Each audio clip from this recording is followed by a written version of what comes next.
I'm going to be going over everything you need to know to rank higher in Google Maps and get more leads. So we're talking about your Google business profile. I think this is the most important piece of digital marketing you have for your small business. It's very important that you fill out every field on your profile, but I'm going to give you specific tips on how you can fill it out to rank as high as possible in both Google Maps and the local pack, and convert anyone who sees this profile in Google. I'm going to be going over the 12 things you need to know about, and if you stick around to the end, I have one bonus one that I can guarantee your competitors aren't doing right now. So the first one is just going to be the title of your Google business profile, and this is the name of your business. However, it's fairly common to sneak in a search term there. So if your business name is Wellington Law, but you're a personal injury attorney, you might title your Google Business profile Wellington Law Personal Injury Attorneys. Now, this is technically against Google's terms of service. However, they rarely do anything about it. We commonly flag competitors of our clients for doing this. You can easily just remove it, and they put it right back, and we've never seen a listing get suspended. But I should say, it's not impossible. Google could suspend your listing for doing this, so do it with care. It used to push you straight to the top of Google Maps for that search term. Nowadays, it doesn't help as much, and it helps a little bit less every year or so. So this may or may not be worth doing. Now, there is a completely legitimate way to do this, and that's to actually change the name of your business or get a DBA under that name. But just be ready, if Google asks you to verify that name, you'll need to produce images of signage or documents that have that exact business name. The next field that can dramatically impact your ranking really isn't under your control by the time you're making your listing, but that's your address. And that's because Google prioritizes businesses that are closer to the person doing the search. So you're naturally going to rank very high when people are near your business, and then your rankings will drop off as they get further away. Now, if you haven't picked an address, if you're starting a new business, then you might consider picking an address that is near your ideal customers and far away from your competitors. For most people, this isn't an option. Now, there is one exception. If you have a business where people cannot come to you, if you're an HVAC company or a service like that where you're going to the customer, you can list your business as the home of one of the employees in your business and then hide it on the Google Business profile. And if you choose to do that, you should choose an address that is nearest your potential customers.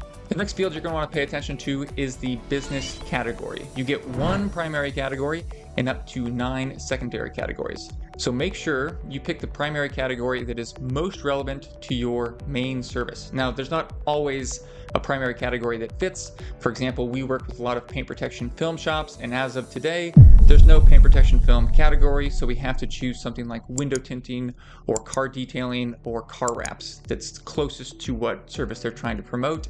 For secondary categories, you want to add every category that's relevant to your business, but don't get greedy and start adding categories that are adjacent to what you actually do. There's some research that shows having more categories is going to lessen the impact of each category you have listed there, so just list the ones that are relevant to your business. The next field I want to talk about is the website link. So you get to put a URL that links from your listing to your website, and that's typically going to go to your homepage.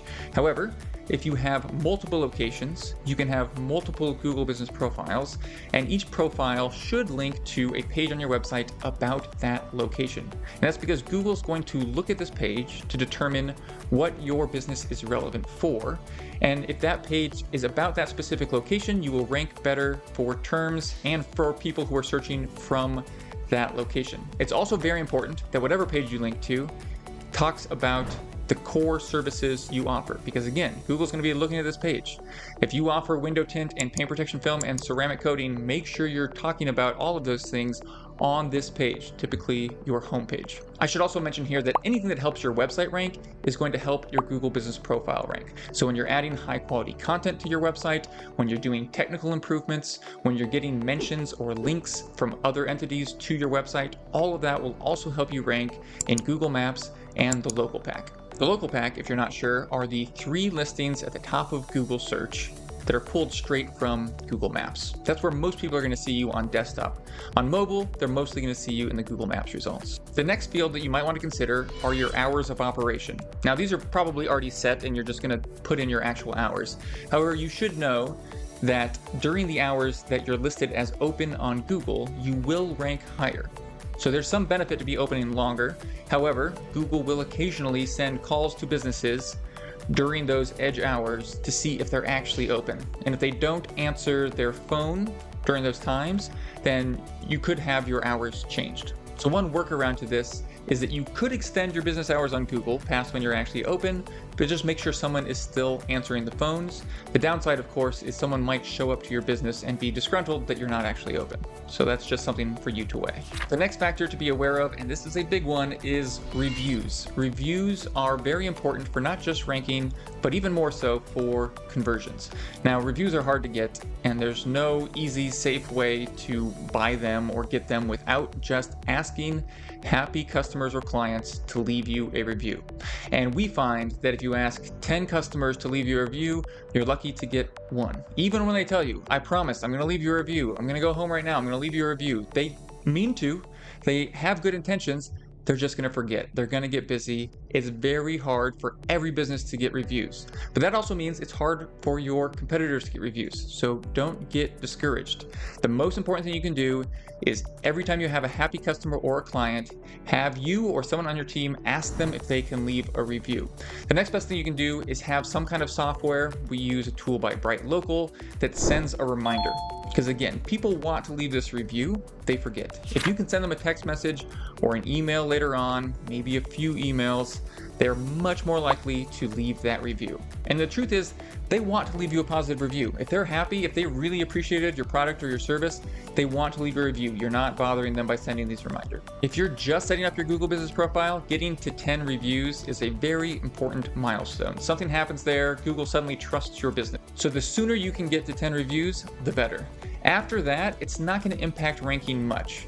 There's some evidence that getting to 100 reviews will give you a minor bump in ranking, but the biggest reason for reviews after that first 10 is conversions. Consumers are much more likely to choose the business with more reviews and better reviews.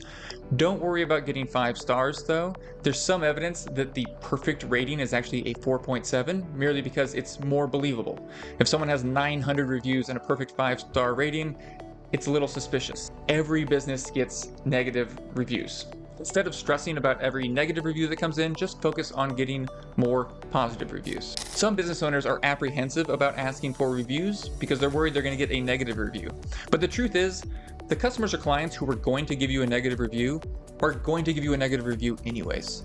Most of the people who forget to give you a review are the ones that liked your service. They're not angry. They don't have this emotional fuel driving them to leave a review. And so when you start reminding people to leave you a review, you get a lot more positive reviews than negative reviews. The last thing I'll say about reviews before moving on to number 7 is to respond to reviews. If you or someone on your team can sit down for 2 minutes and write up a little response, personalized response to every review, it goes a long way. People read reviews and they will see that you responded. Whether the review is positive or negative, it means a lot that someone from the business is taking the time to write a personal note to each person leaving a review. The next factor I want to talk about is attributes. So Google will give you a list of true or false attributes based on your business. Some examples of these are identifies as women-led and wheelchair accessible. Make sure you fill out all of these. In most cases, they're not going to impact ranking, but in specific cases, they have a huge impact on ranking. For example, someone might be looking specifically for a women-owned or women-led business. And if you have that attribute checked, you automatically qualify where your competitors do not. So make sure you look through every attribute Google lets you have for your business category and answer them accordingly. This next one is one that very few business owners know about, and it didn't used to impact ranking at all, but there's some recent evidence that it does, and that is services. So these can be found underneath the categories. So when editing your profile, you'll see an Edit Services button. And if you click this, you can add unique services underneath each of the categories of your business. And the cool thing about this is you can type in anything you want. So really, this is the one place that you want to stuff a bunch of keywords. For every service and product you offer, you want to list every variation of what someone might call that. This is the time to get really specific. So if you're a car accident lawyer, you might want to have truck accident lawyer on there, motorcycle accident lawyer. Any kind of variation on your services will help you rank when people are searching specifically for that term. Not only can services help with ranking, but Google will actually highlight that service in their search results when someone is using that term in their search. The next thing to know about is products, and these actually apply even if you don't offer physical products. Now, if you do sell physical products, if you're an e-commerce or a retail shop, you can actually just link your Google Merchant Center to your Google Business Profile, and those products will automatically be pulled in. However, if you don't offer products, if you're a service-based business, you can actually list each of your services as a product.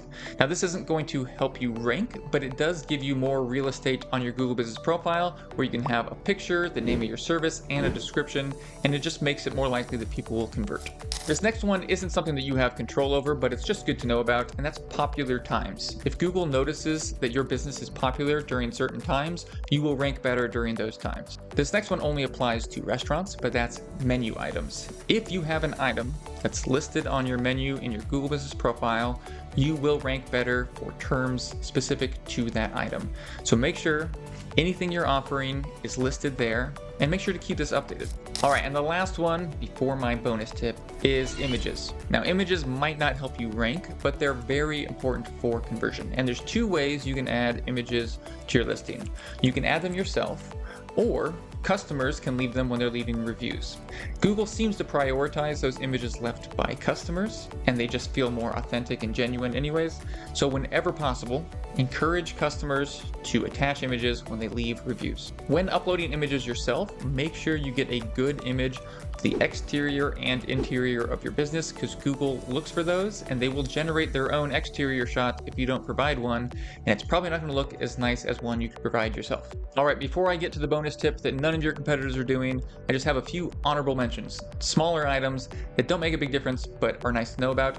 The first one is service areas. You can list cities and neighborhoods that you serve. It seems like this would help with ranking. It doesn't. It doesn't do anything for your ranking. The only thing it does is draw the line on the map to show which parts of town you serve. The next one is your business description. This doesn't impact ranking, but you might as well write a nice description. This is your opportunity to sell the potential customer on your business. The next one is social media links. Doesn't impact ranking, but if you have social media channels, you might as well link them to your Google Business Profile. The next one actually isn't a field, it's just a tactic that we like to use, and that's adding what's called a UTM code to the end of your website link. That lets you track any clicks to that button in Google Search Console and Google Analytics. And then finally, if you have a page on your website where people can make an appointment, you can add an appointment link URL.